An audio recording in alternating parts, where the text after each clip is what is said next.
अपर्णा यादव को लेकर लगातार यही बात कही जा रही है कि भाई उनको जिस तरह बीजेपी ने अनदेखा किया है, उनको जिस तरह दरकिनार किया है, वो समझ से परे की बात है, क्योंकि बड़ी उम्मीद से वो सपा छोड़कर बीजेपी।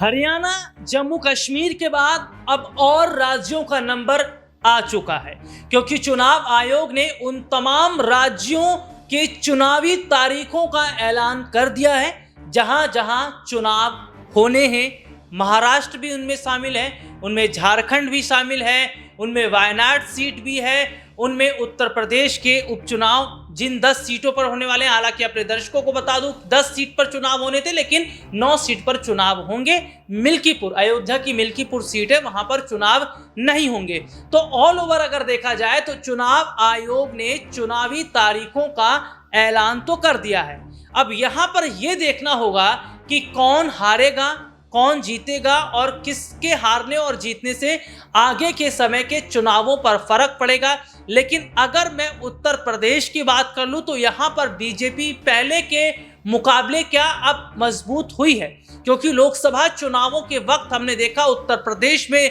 महज 32-33 सीटों पर बीजेपी सिमट गई थी। उसके बाद ये जो उपचुनाव हैं ये बीजेपी के लिए अग्नि परीक्षा माने जा रहे हैं, और क्या ये अग्नि परीक्षा वो पास कर लेगी। आज मैं कुछ सीटों को लेकर चर्चा करूंगा और बताऊंगा उन सीटों का हाल क्या है। उससे पहले हम चलते हैं, हमारे साथ हमारे खास सहयोगी अमन सर मौजूद हैं। सर बहुत बहुत स्वागत है इस प्रोग्राम में आपका। सर सीटों का मैं जिक्र कर रहा था, एक सीट मिल्कीपुर सीट है जहां पर हम देख रहे हैं कि चुनाव को टाल दिया गया है, उस पर भी बहुत बड़े हद तक देख रहे हैं। अभी मैं देख रहा था कि केशव प्रसाद मौर्य का बयान आया है, कमल खिलाने की बात कर रहे हैं, अखिलेश यादव साजिश कर रहे हैं। लेकिन इनमें एक सीट सर जो कि हॉट सीट है, वो सीट अगर मैं कहूं तो करहल की सीट भी है। तो मैनपुरी की करहल सीट की अगर मैं बात करूं तो यहां से तेज प्रताप सिंह यादव को समाजवादी पार्टी ने उतार दिया है। हालांकि लोकसभा चुनावों के वक्त में भी उनका नाम सामने आ रहा था, चुनाव लड़ेंगे, लेकिन बात बन नहीं पाई थी। लेकिन अब जो स्थिति इस वक्त देखी जा रही है कि समाजवादी पार्टी के जो बड़े चेहरे हैं, युवा नेता हैं, इनके आगे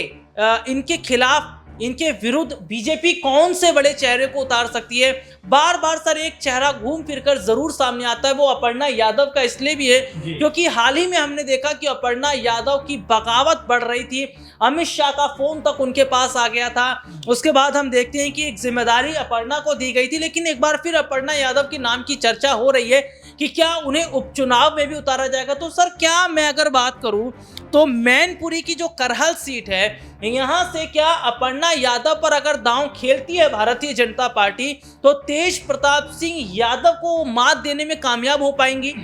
देखिए बिल्कुल अपर्णा यादव को लेकर लगातार सवाल उठते भी रहे हैं कि आखिर उनकी जो राजनीति क्या वो आगे बढ़ पाएगी। आप देखिए जब उनको महिला राज्य आयोग में उपाध्यक्ष की कह सकते हैं कि पदवी सौंपी गई, तुरंत वो नाराज़ हो जाती है और यहाँ तक खबरें आती हैं कि वो बीजेपी को छोड़ने वाली हैं। यहाँ ये भी कहा जाता है कि खुद गृह मंत्री अमित शाह उनको फ़ोन करते हैं, तमाम बीजेपी के नेता उनको मनाने के लग जाते हैं, लेकिन अपर्णा यादव ज़रा भी इस बात से खुश नहीं होती कि उनको ऐसा पद दिया गया है। इसके बाद जब योगी जी से उनकी मुलाकात होती है, योगी जी उनको समझाते हैं, उसके बाद अपर्णा जो है एक तरीके से वो इस पद को ग्रहण करती हुई नजर आती है। अब क्या योगी जी ने समझाया वो आने वाले दिनों में समझ में आ जाएगा कि जो 9-10 सीटों पर चुनाव होने वाला था, क्या ये कहा गया कि भाई उनमें से किसी एक सीट के ऊपर आपको हम चुनाव लड़ाएंगे, ये अपने आप में हो सकता था, या फिर कोई और बड़ा ऑफर उनके लिए रखा हुआ है। क्योंकि अपर्णा यादव को लेकर लगातार यही बात कही जा रही है कि भाई उनको जिस तरह बीजेपी ने अनदेखा किया है, उनको जिस तरह दरकिनार किया है, वो समझ से परे की बात है, क्योंकि बड़ी उम्मीद से वो सपा छोड़कर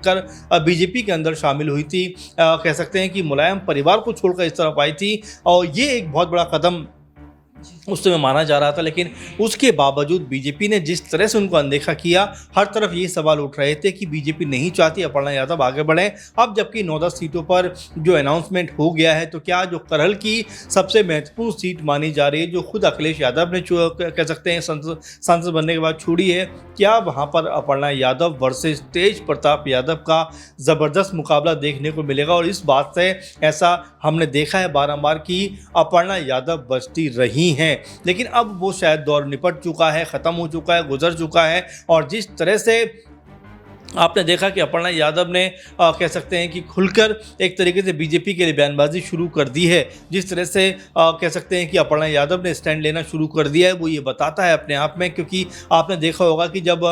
जेपी की जयंती के मौके पर पूरे का पूरा अखिलेश यादव को बैरिकेडिंग के जरिए बंद किया गया, तब भी अपर्णा यादव ने बीजेपी का सपोर्ट करते हुए बयानबाजी की। तो आप ये मानकर चलिए कि फिलहाल तो अपर्णा की वापसी सपा में नहीं हो रही है, लेकिन अगर बीजेपी की तरफ से कोई अहम जिम्मेदारी या यूँ कहा जाए 9-10 सीटों में अगर उनको नहीं उतारा जाएगा तो वो कोई बड़ा फैसला लेती हुई नजर आ सकती हैं। जी, और देखिए बकायदा सर ने ये बताया कि बीजेपी उन पर बड़ा दांव खेल सकती है। हालांकि मेरे पास कुछ रिपोर्ट्स है, मैं जरा अपने दर्शकों को बता दूं कि 13 नवंबर को वोटिंग और 23 को मतगणना है। तो ये उपचुनाव का मैं यहाँ पर जिक्र कर रहा था। सर एक मेरा सवाल यहाँ पर यह भी खड़ा हो रहा है कि क्या अपर्णा यादव के साथ नाइंसाफी हम नहीं देख रहे, क्योंकि बीजेपी में हमने देखा कई बड़े बड़े चेहरों को आगे बढ़ाया गया, समाजवादी पार्टी में कई बड़े बड़े चेहरों को आगे बढ़ाया गया, और हाल ही में जब देखा जा रहा था कि अपर्णा यादव का रोल बीजेपी में खत्म हो रहा है तो अखिलेश यादव का बयान सामने आ जाता है,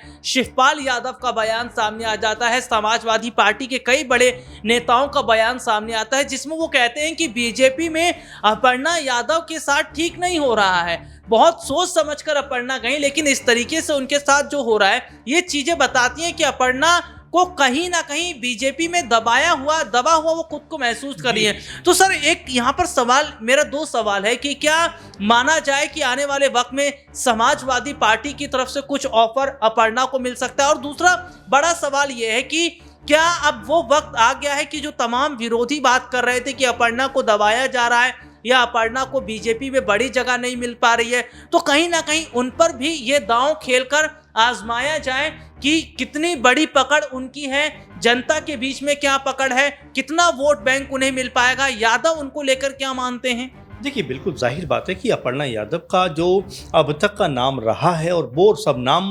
मुलायम परिवार की वजह से ही रहा है, क्योंकि अगर वो आज कह सकते हैं कि बीजेपी में शामिल हुई हैं, बड़ी नेता के तौर पर शामिल हुई हैं, तो इसमें सबसे बड़ा हाथ मुलायम सिंह परिवार का है। और यही वजह है कि बीजेपी ने शायद उनको जो अपनी पाले में बुलाया, यही सोचा होगा कि अगर हमारे पाले में वो आती हैं तो यादव वोट बैंक को साधा जा सकता है। इसके अलावा वो योगी जी की बड़ी करीबी मानी जाती हैं, योगी जी उनको अपनी बहन मानते हैं, तो ऐसे में कई तरह के कह सकते हैं इसको लेकर जो कयासबाजियां हैं वो चलती हुई नजर आ रही थी कि उत्तर प्रदेश में अगर अपर्णा यादव बीजेपी में शामिल हुई हैं तो बड़ा कह सकते हैं कि उलटफेर देखने को मिलेगा। खुद अपर्णा यादव के लिए कोई बड़े मौके मिलते हुए दिखाई पड़ेंगे, लेकिन 2-2.5-3 साल का वक्त उनको बीजेपी में शामिल हुए हो गया, लेकिन अभी तक भी आप देखिए किसी भी मौके पर ऐसा लगा नहीं कि बीजेपी ने सीरियस होकर अपर्णा यादव के नाम पर विचार विमर्श किया हो या अपर्णा यादव को लेकर कोई बेहतर प्लानिंग की हो। और यही बात है कि अब हर कोई यही कह रहा था कि भाई आखिर अपर्णा यादव बीजेपी में शामिल क्यों हुई, जहां पर उनको लगातार न सिर्फ दरकिनार किया जा रहा है बल्कि कोई भी अहम जिम्मेदारी नहीं दी जा रही। जब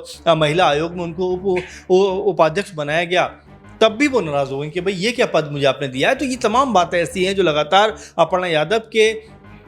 जरिए बाहर निकल के आ रही थी। ऐसा लग रहा था कि अपर्णा यादव बीजेपी से खुश नहीं है, और यहाँ तक लगा कि अपर्णा की वापसी एक तरीके से सपा में हो सकती है। लेकिन अभी भी जो सेकंड सवाल आपका है जिसमें आपने जिस तरह की बात कही है कि क्या कोई बड़ा दाव बीजेपी उनके ऊपर लगा सकती है और क्या सपा में उनकी वापसी हो सकती है, क्योंकि देखिए दोनों ही बातें अगर देखें हम, क्योंकि बीजेपी लगातार अब तक उनको अनदेखा करती रही, इस बात में बिल्कुल सच्चाई है, और कहीं भी किसी भी मौके पर ऐसा लगा नहीं कि अपर्णा को लेकर कोई बड़ी प्लानिंग बीजेपी की तरफ से। वहीं सपा की तरफ से लगातार बयानबाजी होती रही। डिंपल यादव से पूछा जाता रहा है, वो कहते रहे कि अगर वो आना चाहती तो आए, पार्टी के नेताओं का फैसला होगा, उनका स्वागत करूंगी, परिवार के सदस्य वो हैं ही। तो ऐसे में कई बार ऐसा लगा कि अपर्णा की वापसी सपा में वापस हो सकती है, लेकिन जिस तरह से बीजेपी ने हर बार उनको मनाया इसलिए शायद वो सपा की तरफ नहीं आई। लेकिन इस बार जिस तरह से लग रहा था, और वो काफ़ी नाराज़ भी थी, खफा भी थी, और यहाँ तक कि कई बड़े नेताओं से भी बातचीत होती है, लेकिन आखिर में योगी जी उनको मना लेते हैं। लेकिन ये जो कह सकते हैं मनाने का सिस्टम है कब तक चलेगा, क्या वाकई में वो कुछ समय के लिए मानी है, उसके बाद फिर कोई बड़ा कदम यहाँ पर उठाती हुई नजर आएंगी, क्योंकि अपर्णा यादव वास्तव में ऐसा माना जाएगा कि बीजेपी के अंदर एक बड़े ओहदे की तलाश में आई थी, लेकिन उनको महज खानापूर्ति के लिए जो महकमा दिया गया है उससे वो खुश नहीं है। अगर बीजेपी ने उनके लिए कुछ बेहतर प्लानिंग नहीं की तो राहुल ये मानकर चलिए कि वो एक बार फिर सपा की तरफ अपने कदम वापस लौटाते हुए नजर आएंगे। हालांकि शिवपाल यादव लगातार इस भूमिका में लगे हुए थे, लेकिन अभी तक तो सफलता नहीं मिली। लेकिन अगर अपर्णा के साथ ऐसे सौतेला व्यवहार किया जाता रहा तो हो सकता है आने वाले दिनों में उनकी सपा में वापसी होती हुई दिखाई पड़े। बहुत बहुत शुक्रिया सर आपका। और देखिए सर ने ये बताया कि अगर बीजेपी में रोल नहीं मिलता है या उन्हें यहाँ से उम्मीदवार के तौर पर नहीं उतारा जाता है तो शायद समाजवादी पार्टी में उनकी वापसी के संकेत देखे जा रहे हैं। और मेरा सवाल दर्शकों से ये रहेगा, आखिरी सवाल है कि क्या अगर करहल से उतार दिया जाता है, जी हाँ ये बहुत बड़ी सीट है मैनपुरी की करहल सीट, जहां से अगर अपर्णा को तेज प्रताप के खिलाफ उतारा जाता है तो क्या अपर्णा चुनाव जीत जाएंगी? इस पर आपकी क्या राय है कमेंट करके जरूर बताएं। फिलहाल आज के इस प्रोग्राम में इतना ही, आपसे फिर दोबारा मुलाकात होगी, तब तक के लिए इजाजत दीजिए, नमस्कार।